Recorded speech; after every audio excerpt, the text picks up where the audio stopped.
நம்பிக்கை. நம்பிக்கை மட்டும்தான் அந்த காதலை ஏதோ ஒரு வகையில வலிமைப்படுத்தி கொண்டே இருக்கும். நம்பிக்கை இல்லைன்னா காதலே கிடையாது.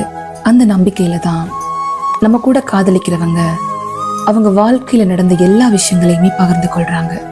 யாருக்குமே தெரியாத பல விஷயங்களை நமக்கு மட்டுமே சொல்றாங்க.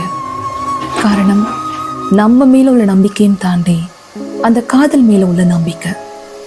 காதலிக்கும் பொழுது அன்பால பல புகைப்படங்களை நாம பதிவேற்றம் செய்யறோம். நமக்கும் அவங்களுக்கு மட்டுமே ரகசியமான பல விஷயங்களை மனசு விட்டு பேசுறாங்க. நமக்கு மட்டுமே தெரிஞ்சிருக்கும். கால சந்தர்ப்பம் ஏதோ ஒரு காரணத்துக்காக அவங்க நம்மள வேணான்னு சொல்லிட்டு போயிடுவாங்க. அது வலிதான், அது மிகப்பெரிய ஏமாற்றம். அதுல இருந்து வெளியில வர்றது ரொம்ப கஷ்டம். மனசு உடைஞ்சு போயிடும். ஆனா நாம என்ன பண்றோம்? நமக்கு ஏற்பட்ட வலிய அவங்களுக்கு பல மடங்கு கொடுக்க ஆரம்பிக்கிறோம்.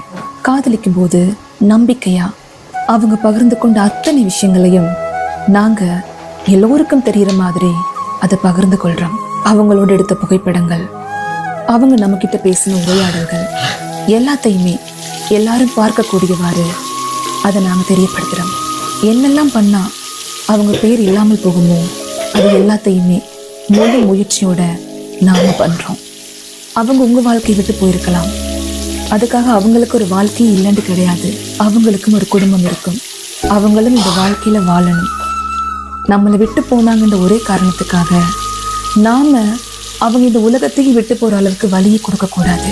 காதலிக்கும் பொழுது பல விஷயங்களை எந்த நம்பிக்கையில நாங்க பத்திரப்படுத்தி கொண்டோமோ அதே மாதிரி அந்த காதல் இல்லாமல் போனதுக்கு அப்புறமும் அதை நாங்க பத்திரப்படுத்தணும். அதான் உண்மையான அன்பு. அன்பு ஒரு நாளும் யாரையும் காயப்படுத்தாது. அவங்க நம்மளை விட்டுட்டு போனாங்கன்ற ஒரே காரணத்துக்காக அவங்கள அவமானப்படுத்தவோ இல்ல அவங்க வாழ்க்கையை இல்லாமல் ஆக்குறதுக்கோ நாம செய்யற ஒவ்வொரு செயற்பாடுகளும் அது அன்புக்கு முரணானது. மனிதாபிமானத்திற்கு அப்பாற்பட்ட விஷயங்கள். காதலிச்சு பிரிஞ்சு போனா அவங்கள பழி வாங்கணும்னு ஏன் ஆசைப்படுறீங்க? அவங்கள விட பெட்டரா ஒரு லவ் கிடைக்கணும், ஒரு அன்பு கிடைக்கணும். அவங்களுக்கு முன்னாடி ஒரு தூய்மையான காதலோட வாழ்ந்து காட்டணும். அப்படியெல்லாம் யோசிக்க மாட்டீங்களா?